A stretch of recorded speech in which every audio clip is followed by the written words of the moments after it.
हो जाइए सावधान, आज बांग्लादेश कल भारतीय हिंदू होगा कट्टरपंथियों का निशाना।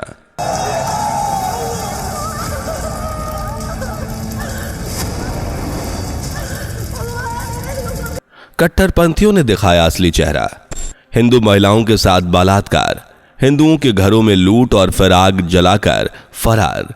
कट्टरपंथी लुटेरे ट्रक में भरकर आते हैं, घर लूटते हैं, महिलाओं से मन भरते हैं और फिर लूटपाट और जान से मारकर फरार हो जाते हैं।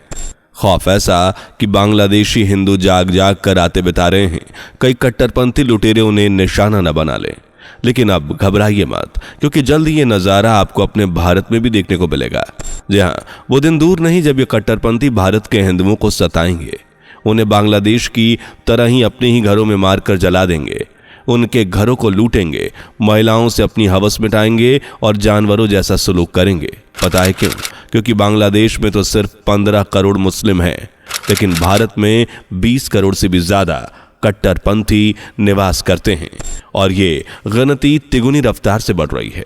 और जितनी स्पीड से इनकी गिनती बढ़ रही है, जितनी स्पीड से ये बच्चे फेंक रहे हैं, अगर यही चलता रहा तो आने वाले समय में एकमात्र देश भारत, जहां हिंदुओं की ज्यादा आबादी रह रही है, वहां भी मुस्लिम यही हव्वानियत दिखाकर अपना राज करेंगे। और अपने भविष्य को सही समझने के लिए जरा इन बांग्लादेशी हिंदुओं के आंसुओं को देखिए। बच्चों के कांपते हाथ, महिलाओं की चीख, बुजुर्गों की आंखों का डर साफ बयान कर रहा है। बांग्लादेशी हिंदू इस खौफ में हैं कि पता नहीं ये कट्टरपंथी मुसलमान कल का सूरज देखने देंगे या नहीं। लगता है जैसे बांग्लादेश में हिंदू होना गुनाह हो गया है, जबकि ये वही हिंदू हैं जिन्होंने बांग्लादेश बनने के लिए लाखों की संख्या में कुर्बानी दी। ये वही बांग्लादेश है जिसे बनाने के लिए भारतीय सैनिकों ने जान दांव पर लगाई और युद्ध कर बांग्लादेश को एक नई पहचान दी। न सिर्फ पहचान बल्कि पाकिस्तान द्वारा सताए यानी कट्टरपंथियों को सहारा भी दिया। लेकिन बदले में हिंदुओं को क्या मिला? कट्टरपंथियों की क्रूर मानसिकता, जिसमें सिवाय मार काट के कुछ नहीं बचता, उससे निकली हैवानियत, जिसके तले आज बांग्लादेश में हिंदू दबा जा रहा है।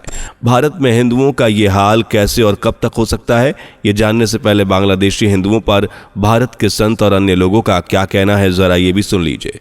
लेकिन उससे पहले चैनल को सब्सक्राइब करके, चैनल का बेल आइकन प्रेस करके हर हिंदू को जगाने का प्रयास कीजिए, ताकि कट्टरपंथियों की दंगाई सोच पर हिंदू लगाम लगा सकें। और यही बाबा रामदेव का भी कहना है, जरा गौर से सुनिए। बांग्लादेश में हमारे हिंदू भाइयों पर किसी भी प्रकार की कोई क्रूरता, अत्याचार, जुल्म, जातीय ना हो, इसके लिए पूरे देश को एकजुट रहना होगा।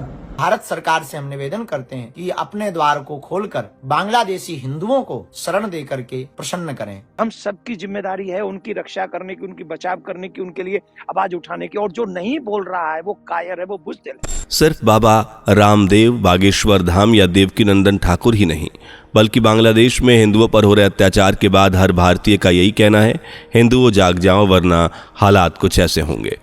अगर आपको लग रहा है कि ये नज़ारा बांग्लादेश का है तो आप बिल्कुल गलत हैं। ये नज़ारा है बिहार का, जी हाँ, जहाँ 1 करोड़ 75 लाख से भी ज़्यादा मुस्लिम बसे हुए हैं। और ये नज़ारा ज़्यादा पुराना नहीं, बात करीब 1 साल पहले की है, जब नवरात्रि से 1-2 दिन पहले ही बिहार के दंगे शुरू हो गए। 4 जिलों में भड़की हिंसा में कहीं बम धमाके सुनने को मिले तो कहीं पथराव किया गया, जबकि गोलीबारी में कई लोगों ने जान गंवा दी। रोहतास, नालंदा, भागलपुर और गया में हालात इतने बदतर हो गए कि आर्मी और पुलिस भी तैनात करनी पड़ी। लेकिन फिर भी दंगाकारी नहीं रुके, बल्कि सरकार को चुनौती देते नजर आए। और ये इकलौता मामला नहीं है। दंगों के साथ साथ भारत में मुस्लिम कट्टरपंथियों ने लैंड जिहाद का भी गंदा खेल सजा रखा है। आपको बता दें कि आपकी स्क्रीन पर दिख रहा ये शख्स झारखंड के रांची के चिट्टू गांव का आदिवासी कर्मा ओरांव है। एक बेबस आदिवासी जिसकी 9 एकड़ 58 डेसिमल जमीन पर मुस्लिम कट्टरपंथियों ने अवैध कब्जा कर रखा है।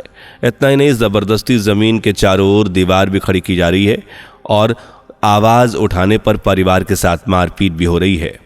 ये प्रदर्शन रैली जो आप देख रहे हैं, ये भी झारखंड के आदिवासी समुदायों द्वारा निकाली जा रही है।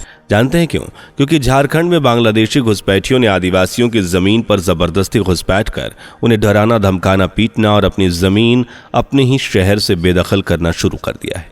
सिर्फ इतना ही नहीं, लव जिहाद के नाम पर कट्टरपंथी मुस्लिम हिंदू महिलाओं का जबरन धर्म परिवर्तन कराते हैं, फिर ज़्यादा से ज़्यादा बच्चे करते हैं और एक नहीं 2-3 शादियां करते हैं और फिर ज़मीनों पर अवैध कब्जा कर वहाँ ज़्यादा से ज़्यादा मकान, मस्जिद, मदरसे आदि बनाते हैं और लगातार पसरते जाते हैं, जैसा कि उत्तराखंड में देखने को मिल रहा है। आज उत्तराखंड में हर 4 कदम की दूरी पर आपको एक ना एक मज़ार, मस्जिद, दरगाह, मदरसा ज़रूर देखने को मिल जाएगा। एक वक्त था जब उत्तराखंड जंगलों से हरियाली से गुलजार हुआ करता था, लेकिन आजकल यहाँ लाउड स्पीकर्स पर आजानों की आवाज़ टाइम टू टाइम गूंजती रहती है। और ये तो सिर्फ शुरुआत है, क्योंकि कट्टरपंथी सबसे पहले यही हथकंडा आजमाते हैं। पहले बच्चों को देश विदेश भेजते हैं, फिर वहाँ जाकर अवैध कब्जा, लैंड जिहाद, लव जिहाद फैलाते हैं और फिर उसी देश के लोगों के लिए नासूर बन जाते हैं। ब्रिटेन में ही देख लीजिए, मुस्लिम्स से ब्रिटेन इतने तंग आ चुके हैं कि उन्हें भागाने के लिए सड़कों पर उतर आए हैं। जिसे यूरोप ने मुस्लिम शरणार्थियों को सहारा दिया था, आज वही शरणार्थी मेजोरिटी बनाकर सड़कों पर अल्लाहू अकबर के नारे लगाते हुए लोगों को निशाना बना रहे हैं। पाकिस्तान को ही देख लीजिए, आज़ादी के वक्त वहाँ हिंदुओं की आबादी थी, आज हज़ारों ही नहीं बची, बल्कि कनाडा जैसे तमाम देश हैं जहाँ कट्टरपंथियों की बढ़ती आबादी मूल निवासियों के लिए गले की फांस बन रही है। और भारत में तो 2 मेजर मुस्लिम कंट्रीज से घिरा हुआ है, जहाँ बसा मुस्लिम कट्टरवाद के मामले पर नंबर 1 पर गिना जाता है। पाकिस्तान और दूसरा बांग्लादेश, जहाँ से सताए हुए मुस्लिम को भारत खुशी खुशी आशियाना देता है, चैन की जिंदगी देता है, लेकिन बदले में उसे क्या मिलता है? हिंदुओं को चुन चुन कर मार डालना, उनका नाम जाति पूछकर निशान बनाना, घरों को तोड़ना, आस्था का केंद्र जिसे मंदिर कहते हैं जहाँ खुद ईश्वर बसते हैं उसे तोड़ना, मूर्तियों को खंडित करना। तो क्या यही सिखाता है इस्लाम? दूसरे धर्म का सम्मान ना करना, बहन बेटियों को बेआबरू करना, महिलाओं को बेरहमी से पीटना, एक पति के सामने उसकी पत्नी के साथ दुष्कर्म करना, बच्चों को पीटना, घरों को जलाना, मंदिरों को तोड़ना। और अगर ऐसा है तो भारत के हिंदुओं को सावधान होने की जरूरत है, क्योंकि यहाँ भी कट्टरपंथी तेजी से पैर पसार रहे हैं। 20 करोड़ मुस्लिमों की आबादी में रोहिंग्या घुसपैठियों की बड़ी संख्या है। एक आंकड़े के अनुसार भारत में 20,000 से भी ज्यादा रोहिंग्या घुसपैठी हैं। हालांकि ऑफिशियल डेटा है, जबकि रियलिटी में 40,000 से भी ज्यादा हैं। हर महीने 200 रोहिंग्या घुसपैठी भारत में अवैध तरीके से घुसते हैं। जिस बांग्लादेश में आज हिंदुओं के साथ ये बेदर्दी दिखाई जा रही है, उसी बांग्लादेश के 20 लाख से ज्यादा मुसलमान भारत में चैन की सांस ले रहे हैं। और हर साल लाखों बांग्लादेशी भारत आने की चाह रखते हैं और यहाँ पहुंचते भी हैं, काम धंधा करते हैं। लेकिन अगर ऐसा ही चलता रहा तो भारत में रह रहे हिंदुओं के लिए हालात बांग्लादेश जैसे बन जाएंगे, जिसका उदाहरण आप जम्मू कश्मीर में हिंदू पंडितों के साथ हुए अत्याचार के रूप में देख सकते हैं।